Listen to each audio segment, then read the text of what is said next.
The global airline industry has been virtually grounded due to the adverse effect of COVID-19 pandemic, and recovery has been muted in most markets due to travel restrictions. However, deep recession and weaker consumer confidence has also impaired the recovery. According to the International Air Transport Association, IATA, the airline industry is projected to a net loss of $118 billion this year. However, the association believes that things could look up in 2021 with a vaccine bump expected during the fourth quarter. Although the warning that some airlines may not survive to see these recoveries, according to the global airlines regulator, the unrelenting crisis of 2020 has had a devastating impact on the aviation industry, although IATA has previously projected losses of about $84.3 billion. In 2020, recent developments have pushed its new levels to a total net loss of about $118.5 billion for the year. Joining me live in our Lagos studio to shed more light on this, he is a managing partner of Aglo Aviation Support Services Limited, Mr. Tayo Ujuri. Thank you very much for your time. Good afternoon. It's always a pleasure to be here. Yes, I know we had a lot to talk about, but something broke out between yesterday and today. I even got calls that people could not travel, I think, via ARIC and all of that. And at the end of the day, we saw a press release from ARIC Air saying 300 workers will have to go. We're going to discuss with the unions to know how we arrange redundancy packages for them. You are a player in this industry. Take us through what you've heard about this, or what's an update regarding to this very issue. This is not news to us because we saw it coming. In the last 6 months, 1,600 of their employees had been on basic salary payments, and most of the staff had been redundant as well. Their aircraft has gone for heavy maintenance checkups, and they had no liquidity.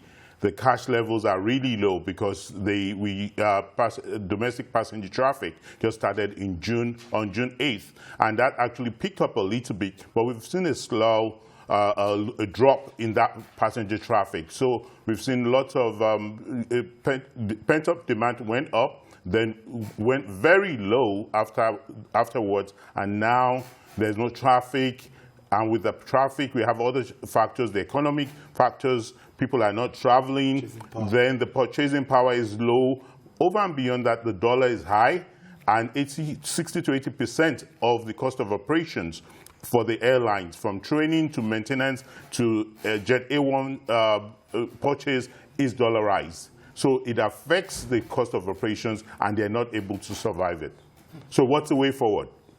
It's good enough to rule out these challenges. What's the way forward, in my opinion? They're under receivership. So what I believe should be done, there are two airlines under receivership, which is ARIC and Aero. The faster they can actually go about the merger program would help, because government in itself doesn't have the funds. AMCON is a government organization. They don't have the funds. What they're meant to do is just recoup that money. So to recoup that money, they have to look for investors to buy them out. And for them to merge, there'll be a stronger unit and better purchasing power strategically. So that's the way forward. Over and beyond that, we've seen the government trying to propose and suggest giving $4 billion out for the airlines and $1 billion to the ancillary players within that industry. That is not enough to address anything. The debt on ground already is far more than that. But let's understand what that $4 billion is for. Okay. What we've seen, and we're not reinventing the wheel, what we've seen happen in other climes is we've seen immediately COVID hit. Lots of government appreciated the impact of aviation on the economy as a catalyst and an enabler. With that said, what they did was we had the CARES Act in the U.S. where $25 billion was provided to the airlines. You have United Air got about $10.5 billion. You have Lufthansa got some $9 billion approximately from government. You had Air France as well as KLM. All that said, up till date, we got about $173 billion from government support to the airlines. We've not seen that happen in Nigeria. So we saw these airlines grapple from March till now. So this is not, we're not surprised this is happening. They've not been able to pay 4 staff salaries, let alone operations, let alone all their service charges. This is really worrisome. Now, prior to the crisis, the aviation sector, according to my research, contributed about $1.7 billion to Nigeria's GDP and supported 241,000 jobs. That's correct. That's really great. Now, as we gradually reopen economies, we see a second wave of COVID-19 in Europe, America. Thank God for the vaccine boom and all of that. How do you see, what kind of recovery do you see for this sector? It's scary to me. It's bleak. It's scary. It's a global phenomenon, and we've seen the challenges. Now the way forward is just having a risk-layered approach come back. ICAO has given us the way forward and the roadmap through removing quarantine, because putting quarantine for travel is a break. Sure. It actually stalls travel. We have challenges. People are they're not keen on traveling at this time. So what do we need to do to move forward is actually what we've envisaged and forecasted moving forward is actually building upon domestic and regional traffic. We've seen that happen in India. We've seen that happen in China. There's a domestic travel that would kick off. And after that, we see most of the demography of our passengers are business passengers. Once the demography of that domestic travel picks up, the international leg will flow. But we do not see that international leg flowing until second quarter. Why so? We're technically in a recession in Nigeria. By the time the recession is envisaged to be over, in second quarter of 2021, government is the biggest spender in this economy. Aviation is a function of disposable income. So it just says it just goes without saying that for those that will travel, for those that will go for conferences, for those that will go for meetings that is paid for by government or come for government meetings, government has to spend that money, and that money then now gets spent within the aviation sector. Clearly, I don't think we can avoid any form of hike when it comes to fares, because for the airlines to be able to, I'm not even going to say make profits now, to be able to even maintain and sustain the business, they need to be a hike. We've been hearing a lot of, my colleague from Abuja yesterday spoke to some people, and almost double of the fare. What is responsible for that? As it is, what we've seen with this, evaluating the numbers, for every passenger that is actually carried on an airline now, globally as well, Africa, we're losing $72 on that passenger. So we're doing business at a loss. So having said that, internationally it's $66 per passengers. So what's the way forward? What we've seen most of the airlines do is cut and put down all their equipment, restrict cut down their staff, restrict their operations. So you now have high cost of operation, which is dollarized as well. So what we're going to see is, yes, the cost of tickets will go up. It will reduce the number of people that will travel, and that's not going to go well for the airlines either. That's going to affect the comeback for the airline industry or aviation industry in Nigeria. It's scary. Loss in electricity tariff, loss petroleum price of PMS, loss and also in aviation business. When are we going to start making profits in this part of the world? What do we need to do right? We talk about privatization, concessioning, and all of the word liberalization. I've heard lots of words in trying to make private investors come in to deal with the government and making all of this work. How well do you see that also helping the aviation sector, PPP? Rather than have this pessimistic view that you have, I see the optimistic, and I see the optimistic part of it, and so much light at the end of the tunnel, actually. Wow. Why do I say that? This is not just a light bulb experience. This is actually based on data and real analysis. What we've seen is, yes, we have the geographical location, we have the population, though it's just a fragment of our population that travels by air. But what we've seen is, and what we know as for what aviation, COVID-19 will bring to aviation, is a reset. Reset in what sense? Reset in the sense that we now have new modeling for airlines. With COVID-19, it actually no in-flight catering. It reduces the cost of operations. It does. Once everything comes to, we now find out that most of the airlines, or some of the airlines, or the new airlines are starting with smaller aircrafts. Cost of operations, fueling is cheaper. So it's reduced. So that reset actually helps us to re-strategize. Also, there will be new policies, new equity investments, which would help us. And the truth about it as well, we'll see some airlines go down. That's real. We've seen some go down in the last 12 months, 6 months. It's going to be real to us as well. So, but then again, what you've not mentioned that has happened in the last 6 months as well, we've seen cargo growth. Wow, IATA has seen 19% year-over-year of cargo growth. There's been incremental revenue from cargo. That is going to actually be the new norm post-COVID. There is actually a new opportunity on how to, you keep using that word, the vaccine boom. Once there's approval to start disseminating them, there's need to send that vaccine across the world. How prepared are we?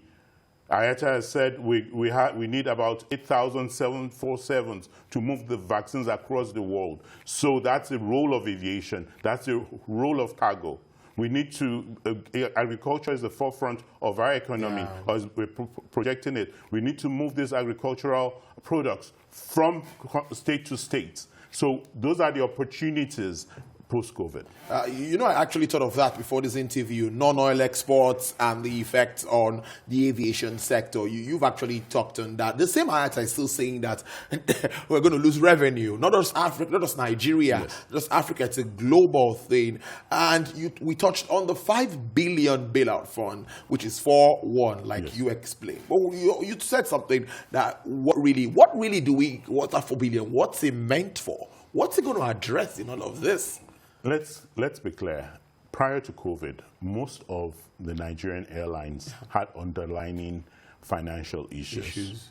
So COVID came, COVID sneezed and everybody caught a cold.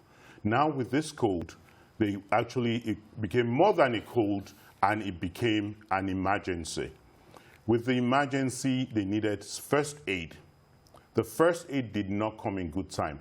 Lots of governments saw that need for aviation being a catalyst and an enabler till they've actually given $173 billion to airlines as state support. So that $4 billion is supposed to be towards payroll support payments.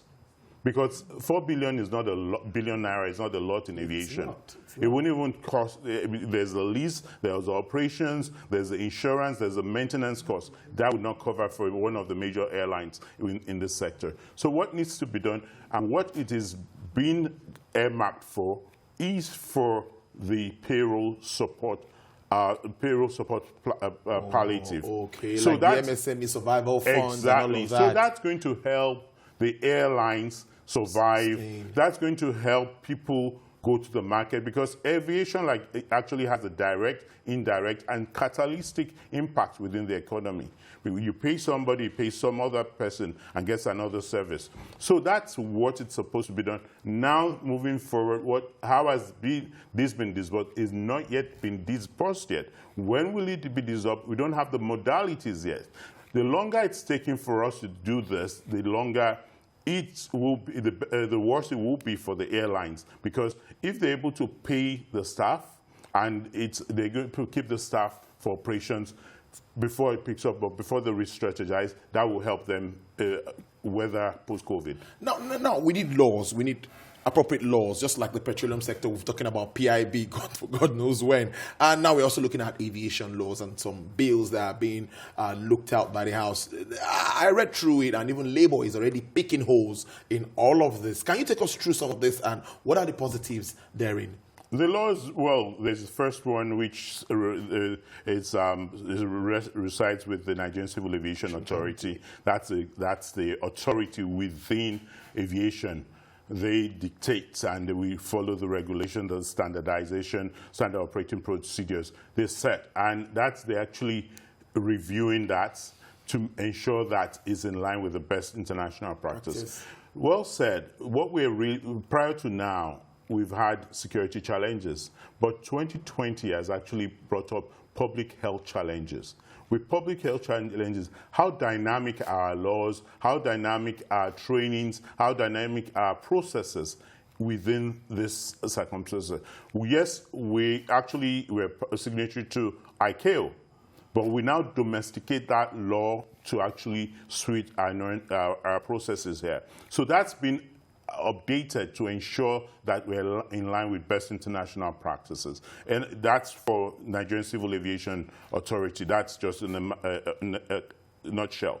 But obviously, you have the other ones across the board. Yeah, you had the Federal Airport Authority of Nigeria, where it's now going to develop from being an authority to administration. Yes, because we cannot have two authorities. Actually, we cannot have two authorities within aviation. It has to be just one authority, and that's the Civil Aviation Authority.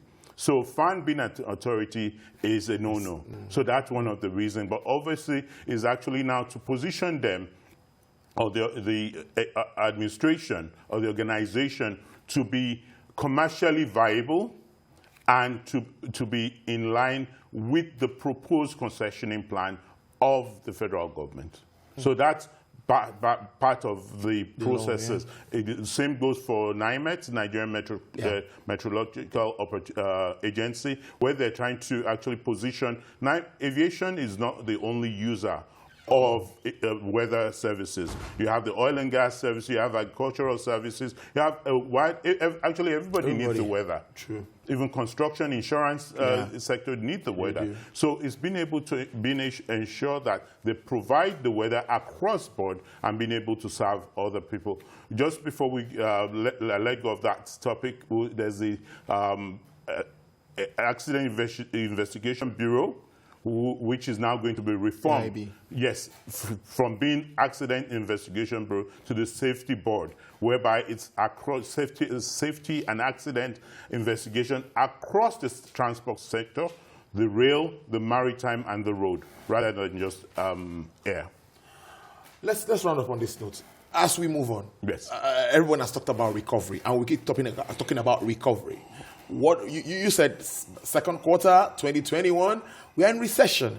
Looking at all of this, what's your advice to airline operators and also to users who fly and passengers? What's your message to them at this time? I did, just to be clear, I said we would start seeing some traction. A little bit of traction, right? Yes, because we're envisaging a recession to pick up. That's true. So cash liquidity, semblance of cash will be last quarter of 2021. Last quarter of 2021. And then we'll see more traction, more activity in 2023. 2022, more in 2023. But obviously, the cargo parts, the agricultural part, other things would fill that space while we actually, but people still have to fly. It's still the safest, it's still the fastest means of moving goods, as well as people traveling around. There's going to be lots of activity in the next 2 years. So the air sector would actually come back again. On 6 cylinders. I will have you in to break it down. Then we'll start looking at the Naira and Kobo, looking at the profit and all that comes in from there. Thank you very much, Mr. Tayo Oju. It's always a pleasure having you on this show. It's always a pleasure. Managing partner of our Aviation Support Services Limited. Thank you. Enjoy your weekend. Thank you.